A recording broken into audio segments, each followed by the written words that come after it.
vamos a dar inicio a una serie de conferencias, luego un taller. Esto dura 4 horas. El primer tema es el de los valores, es aplicado al trabajo, porque esto es una inducción para la práctica empresarial. Entonces ustedes han recibido una cantidad de conocimiento y ahora van a entrar a ver cómo lo volvemos práctico. Entonces eso es la referencia de hoy. Vamos a hacer esa conferencia de bioética y luego para posteriormente hacer en otras 2 horas un taller de laboral, casos prácticos.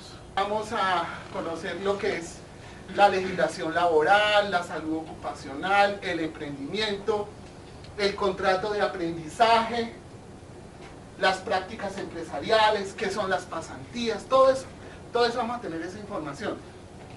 Y también conocer cómo es la intermediación laboral, las agencias de empleo, las cooperativas de trabajo asociado, las empresas de servicios temporales, todo ese mundo del trabajo es un seminario. Entonces, hoy lo que vamos es a profundizar en el concepto de una bioética, una correcta manera de comportarnos frente a la vida, y eso es pura ética práctica, donde lo van a hacer realidad en su trabajo. Entonces ese es el enfoque. Entonces esto es producto de mucho tiempo de investigar, de trabajar con ustedes mismos. Inclusive va a haber un momento en el taller de laboral que ustedes van a tener la oportunidad de conocer expedientes reales del Ministerio de Trabajo, o sea, casos reales de demandas de quejas de trabajadores o problemas de las empresas de todo tipo en todos los ámbitos del mundo del trabajo. Entonces es eso, es traerles a ustedes todo ese acumulado teórico para que posteriormente lo apliquen en su intimidad. Esto es más bien para lo íntimo. Entonces ese es el trabajo que nos proponemos, dejarles muchas preguntas, ninguna respuesta, abrirles muchas inquietudes y de pronto darles el método bioético, el método de investigación bioético, que es el que se va a convertir en una caja de herramientas para todos esos dilemas diarios que se les presentan en su cotidianidad. Eso es como lo que vamos a hacer. Mi nombre es Gabriel Ignacio Gómez Marín, soy inspector del trabajo del Ministerio de Trabajo y ahora máster en bioética de la Universidad Javeriana, del Instituto de Bioética de la Universidad Javeriana. Esto es básicamente como el comienzo de la presentación de nuestro mundo del trabajo. Entonces empecemos a lo que venimos, con los valores. Hazme tú el favor, que está cerquita, léeme los valores familiares en voz alta para que todos. Limpieza, orden, unión, cariño, ayuda, aceptación, alegría, amor, apreciación, benevolencia, bondad, karma, caridad, comprensión, constancia y fidelidad. Muy bien. Sigamos aquí con la amiga. Sigamos con los valores sociales que nos los leas en voz alta. Confianza, velocidad, solidaridad, tolerancia, paz, determinación, dignidad, disciplina, entusiasmo, entrega, equidad, equilibrio, felicidad, generosidad y grandeza. Muy bien. Los valores personales. No te las das tú, por favor. Puntualidad, amabilidad, sinceridad, trabajo, sencillez, pureza, fe, humildad, imparcialidad, integridad, madurez, nobleza, optimismo, paciencia, perseverancia y valentía. Bien. Ahora los valores empresariales, por favor. Servicio, prontitud, positivismo, precisión, prudencia, receptividad, respeto, responsabilidad, sensatez, honestidad, estabilidad, libertad, creatividad, cooperación y obediencia. Bueno, muy bien. Entonces la base para nuestra mirada humanista es esta, los valores. Entonces, ¿qué es lo que pasa con la bioética?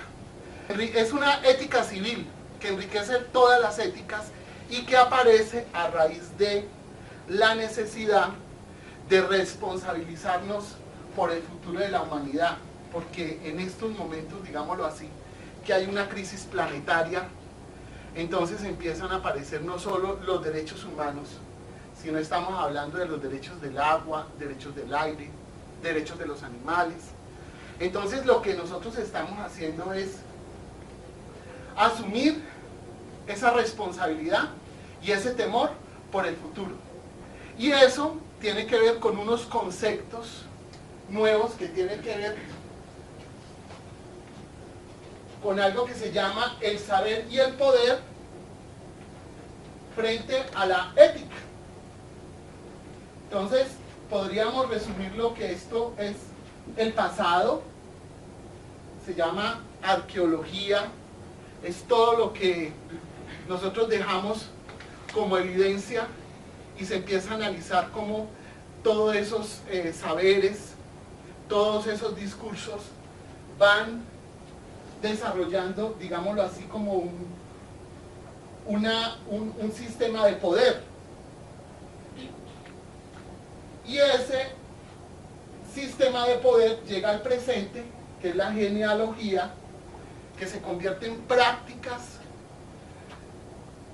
de poder, en lo que se convierte, digámoslo así, como en la realidad. Y finalmente, esto nos ayuda a una reflexión sobre nuestro sistema de vida, sobre el arte de vivir, cómo vamos a nosotros a vivir.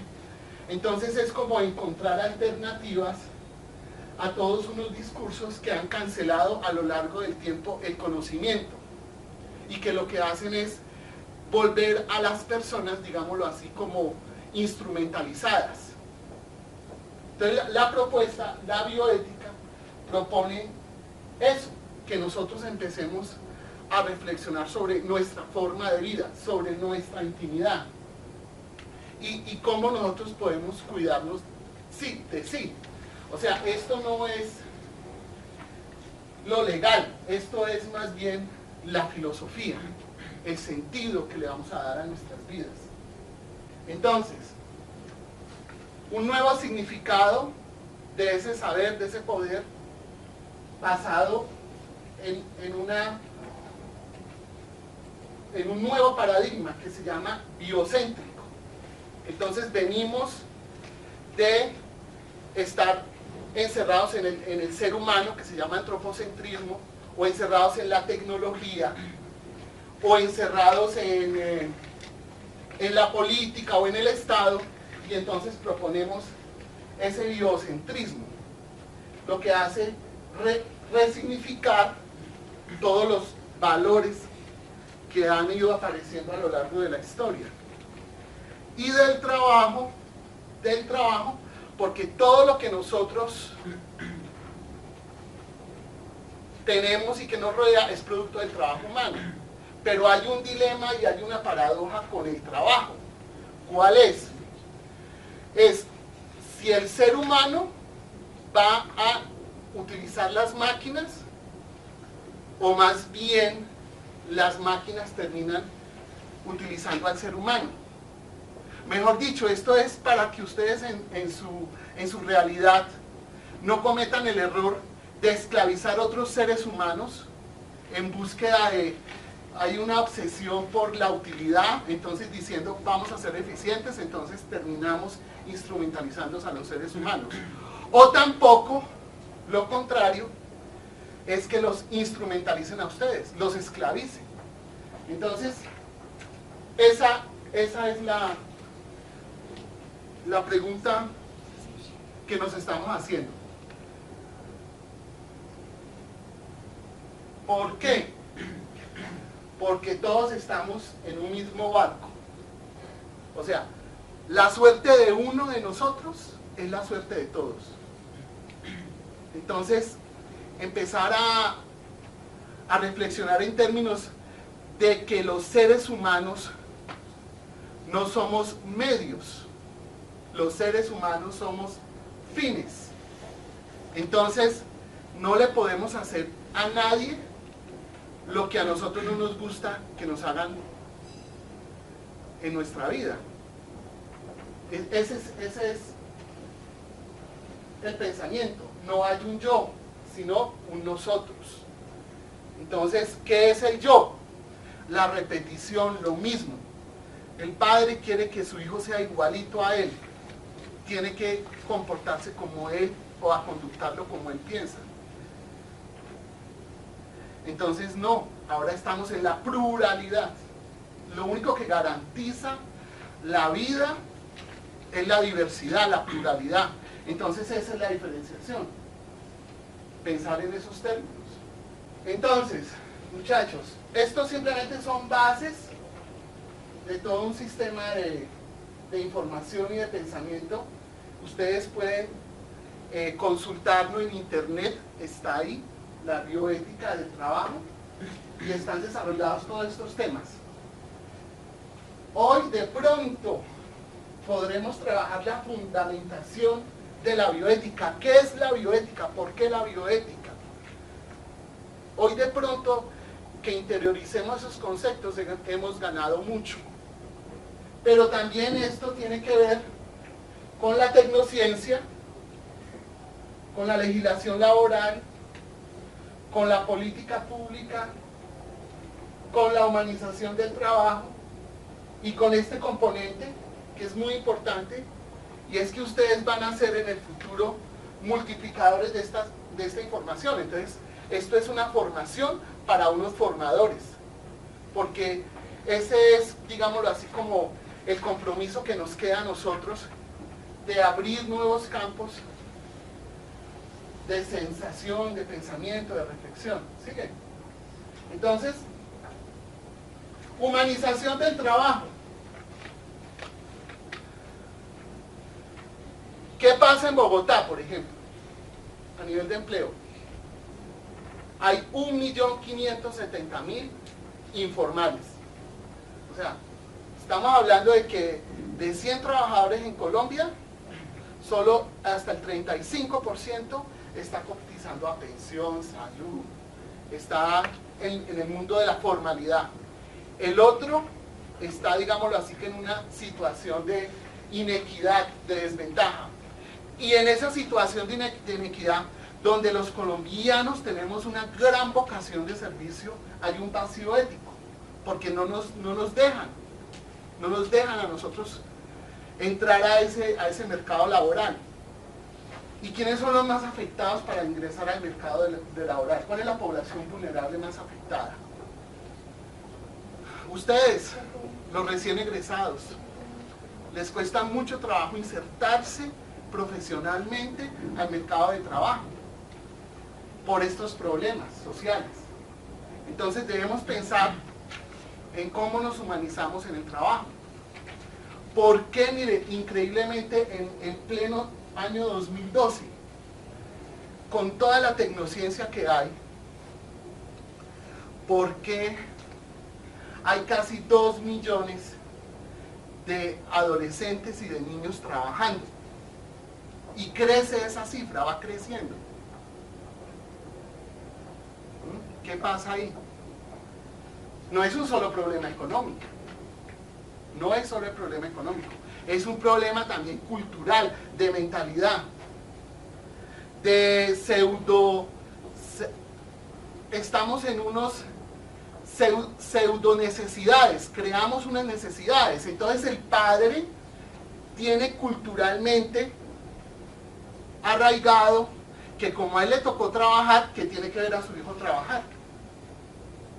Entonces si nos vemos y nos miramos hacia atrás y vemos el pasado, esa arqueología que les hablaba al principio, podemos ver a 2 familias hace 50 años. En una familia el principal valor es: así vayamos descalzos a la escuela, se van todos a estudiar. En la otra familia los padres dicen: no, A mí me tocó trabajar muy duro, que ellos también trabajen. 50 años después, ¿qué sucede? En esta familia donde fueron a estudiar, entonces están profesionales, médicos, abogados, odontólogos, contadores, todos los profesionales acá. Y han logrado ascender socialmente. Y esta otra familia está caída en lo que se llama la trampa de la pobreza. Entonces, ¿qué resulta de esa planta de la pobreza? Pues eso es lo que vemos a diario aquí en Bogotá con los niños trabajadores, que comienzan recolectando, reciclando, luego vendiendo en los semáforos, terminan de vender en los semáforos y entonces ya los ponen, que queda muy fácil mimetizarlos, entonces los ponen a vender droga y finalmente hay una población de esos muchachos, niños que están en ese mundo del trabajo de la calle, que estaban vendiendo dulces o recogiendo basura, finalmente terminan vendiendo droga y a lo último terminan explotados sexualmente. Entonces en Colombia hay un turismo sexual, hay una explotación sexual comercial de adolescentes, hay 35.000 niños y adolescentes en la prostitución. Entonces, mire que es un problema que tiene mucho que ver con cambio de mentalidad, la humanización del trabajo. La tecnociencia, por eso es que hubo necesidad de construir un nuevo significado a todo a través de la vida, porque resulta que las leyes van muy despacio y los valores también van muy despacio y la tecnociencia va muy rápido, va demasiado rápido. Imagínense, muchachos, que hay una convergencia tecnológica donde está la infoelectrónica, o sea, los celulares. Eso es infoelectrónica. Combinado con la nanotecnología, que es la manipulación de los átomos más chiquiticos que ellos. Los quarks más. Cuando se logra manipular esto, se logra transformar completamente la materia. Entonces, eso tiene que ver con un adelanto tecnológico muy fuerte que impacta nuestra realidad.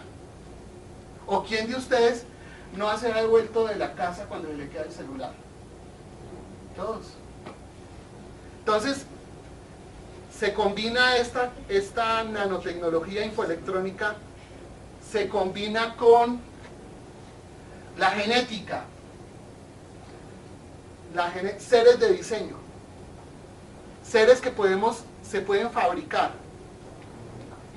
o sea, se pueden programar seres humanos con aptitudes para la música, para el deporte. Se puede programar unos seres humanos que no sufran de los males que hemos heredado.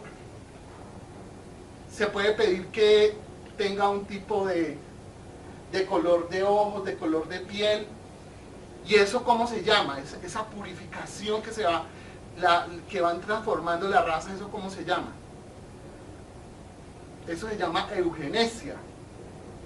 Y eso es muy peligroso, porque entonces los que tengan recursos económicos o plata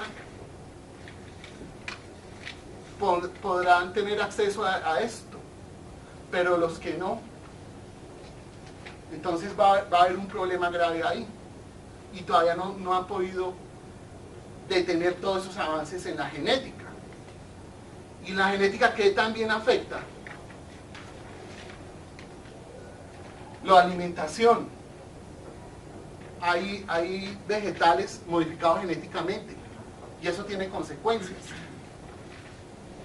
Tomates cuadrados que duran el doble de lo que dura un tomate normal, pero esos tomates tienen genes.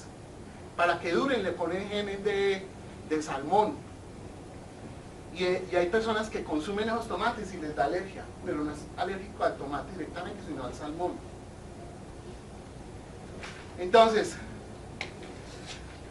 la manipulación de la materia, la manipulación biológica y luego la manipulación de la mente. Y entonces, ¿qué es? La sociedad del entretenimiento, la publicidad, que crea en la gente unas falsas expectativas, falsas necesidades, y toda esa publicidad les genera como cuando hay necesidades, aparecen patologías, ya no hay patologías, o sea, una necesidad que la persona siente a nivel individual, sino se vuelve una patología colectiva. Y esa patología colectiva, ¿eso cómo es? El consumismo.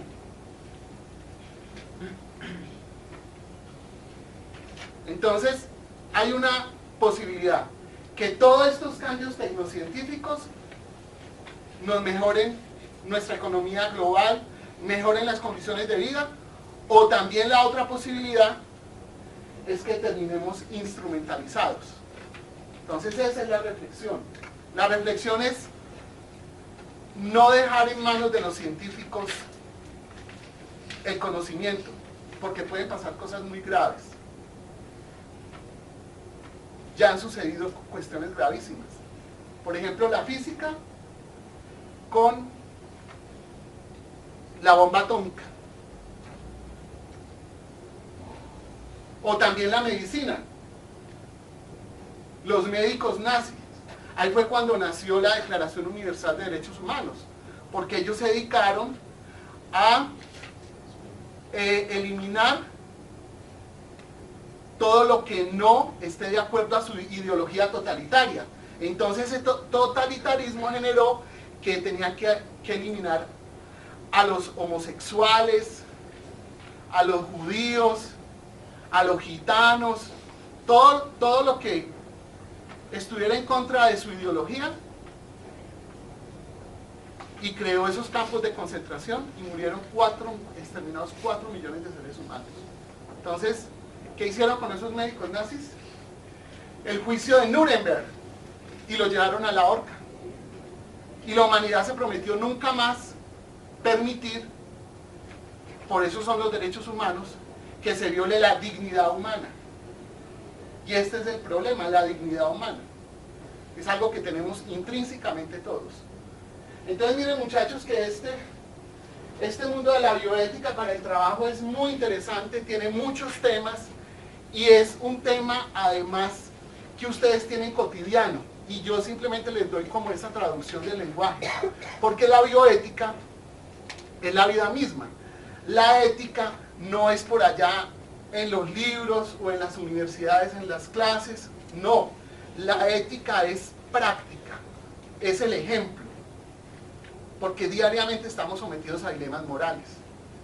Entonces, una manera que ustedes ya se metan a ese mundo de la reflexión, de esas paradojas, de esas contradicciones, de ese significado, de ese significante, es el cine. Ustedes pueden creer, muchachos, ustedes imagínense, ¿quién de aquí ha visto Avatar? Bueno, casi, muchos. Esa es una película bioética. Hay tratados, mire, libros así de la Comunidad Económica Europea, de pensadores, de científicos que se sientan a relacionar Avatar con la bioética. Eso tiene un metalenguaje, un lenguaje más allá. Películas, La piel que habito, esta última de Almodóvar. Documentales, todos esos, muchachos, todos esos documentales de History Channel. Hay unos documentales de History Channel que son los 7 pecados capitales. Eso es bioética, eso nos sirve para analizar la bioética. Los de Discovery Channel, todos esos documentales, hay unos sobre el ADN, también son útiles. Y clásicos del cine, hay muchos clásicos del cine, yo les traigo aquí unos para que ustedes escojan. Hay uno que habla sobre la libertad, que se llama Amistad, ganó como 8 Óscares. Es historia de cómo unos esclavos se quisieron Claro, y todo ese proceso legal para llegar a eso es una... Entonces así, hay una cantidad de material. Y documentales, hay unos documentales que muestran el mundo desde el cielo, muestran cómo está deteriorando el planeta Tierra. Y otros documentales, esto es macro, y otros micro.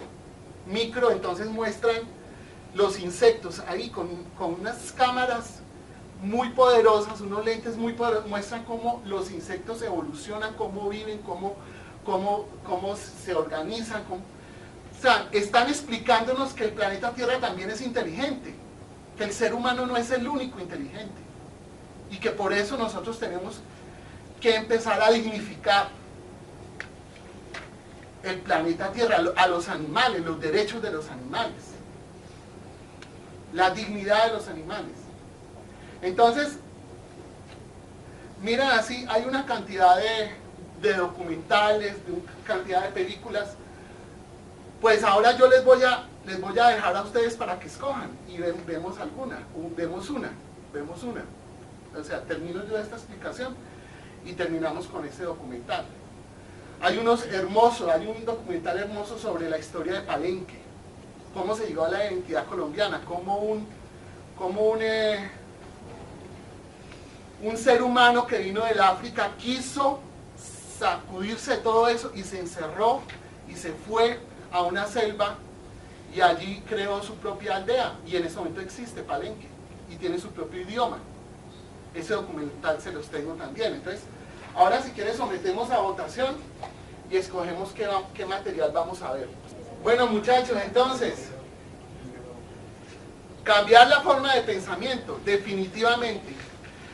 El liderazgo, por ejemplo, el liderazgo se agotó para la tecnociencia. Ya, esta es una actualización, yo los actualizo. No es que el liderazgo sea malo, sino que para la sociedad del conocimiento, ya todo lo que todo funciona es con redes. Entonces no hay nadie ni más importante ni menos importante. Ya no hay jerarquías. Ya no pensamos en términos de jerarquías. Entonces, si no es liderazgo, ¿qué es? Influencia sobre los otros. Redes de organización social. Entonces, ya no hay expansión, competición, dominación. Ya vamos superando una herencia que tenemos de la colonia, que pensaba en términos de patriarcado, en términos de unas jerarquías.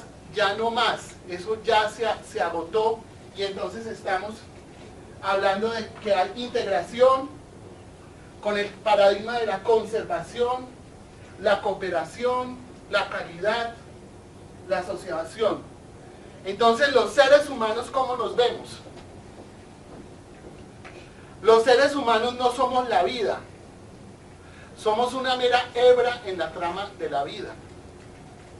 Eso entonces nos permite no pensar en que nos tienen que nuestra vida dirigirla, sino que nosotros vamos a ser mayores de edad, vamos a superar una minoría de edad que era la que sufrían nuestros antepasados. Nuestros antepasados, era muy fácil meterle la culpa al presidente, que es que el Partido Liberal, que el Papa, y resulta que no, que hoy en día nadie está exonerado de pensar en términos bioéticos. ¿Por qué no? Porque hay mucha información. Nosotros tenemos acceso a mucha información. Entonces, la ignorancia de la ley no es excusa para transgredir ese sistema de valores. Nuevas miradas, nuevos conceptos. Entonces, ¿pensar en qué? Pensar en la muerte. Cuando uno entiende la sagralidad de la vida, cuando uno se hace responsable por la vida, entonces uno empieza a ser más crítico y más reflexivo y más autónomo y más responsable y más temeroso. ¿Temeroso de qué? Del futuro que le vamos a dejar a nuestros hijos. Entonces el concepto es tener mucha reflexión y mucha conciencia. Y pensar no en un mundo fraccionado ni en un sistema de valores y de conocimiento fraccionados, sino pensar en términos de lo que se llama la totalidad. ¿Y eso qué es? No es religión. No es religión. La religión es una cosa muy personal, pero sí pensamos en términos de espiritualidad. Ese es el tema. Para ir superando el materialismo, para ir superando el egoísmo, para ir construyendo a partir de qué inteligencia, las nuevas inteligencias, la inteligencia cibernética, que es una inteligencia de acoplar y de ajustar, la inteligencia virtual, la de crear nuevas realidades. Esta es la reflexión bioética. Bioética creada por un pensador hace 40 años de Estados Unidos que se llamó Rand Balzer Potter. Entonces se empezó desde la preocupación por la medicina, el ser humano, que eso se llama la microbioética. Entonces empezó la bioética con los dilemas de la eutanasia, del aborto, con los dilemas del consentimiento informado, del suicidio asistido, todos esos problemas, pero eso se llama microbioética, o sea, bioética de la persona, y eso ya no es tan, digámoslo así, en este momento tan de debate, porque eso ya se volvió ética médica. Lo que eso avanzó y evolucionó es que eso se volvió macrobioética. Entonces ya se piensa en el problema de la pobreza, en el problema del cambio climático, en el problema de la ecología, en el problema de las segregaciones sociales. O sea, por ejemplo, hay países que no dejan que vengan ciudadanos de otros países y no permiten o los expulsan. Por ejemplo, en Francia, en este momento, expulsaron a unos gitanos a Rumania, expulsados. En Estados Unidos hay estados que no permiten que allí estén participando en su vida política y económica los inmigrantes mexicanos. Entonces los están, inmigrante que encuentran, inmigrante que deportan o lo arrestan. Y esos son los debates. Entonces, en el mundo se creó un movimiento de derechos humanos. Entonces es Naciones Unidas y cada dependencia de Naciones Unidas tiene una unidad de bioética. Y el presidente Barack Obama tiene un consejo de bioética. ¿Qué temas lleva el consejo de bioética al presidente de Estados Unidos? Pues la salud, la pobreza, la inequidad, todos esos temas, ese es el consejo. Y a nivel mundial está la Declaración Universal de Bioética y Derechos Humanos.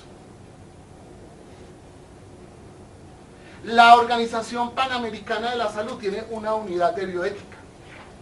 El Banco Mundial tiene una unidad de bioética.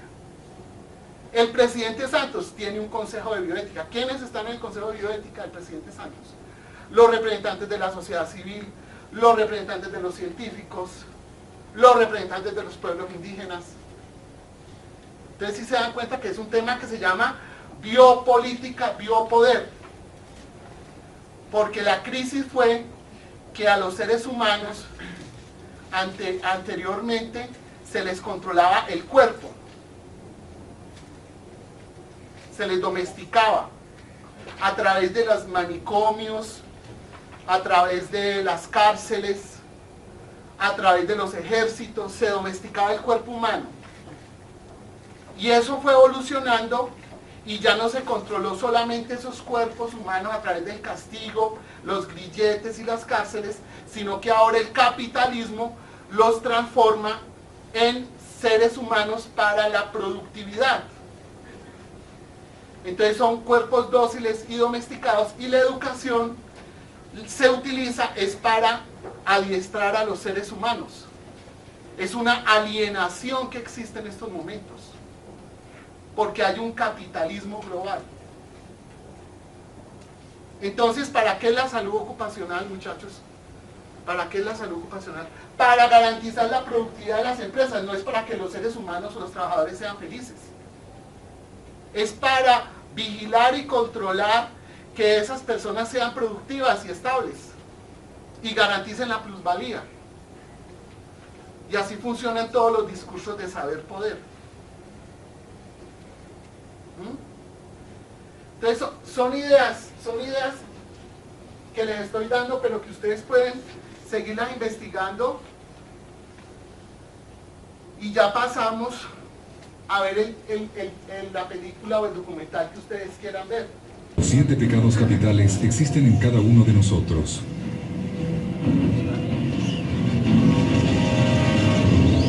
Son pecados mortales. Tienen efectos tremendamente perjudiciales en la vida espiritual del ser humano.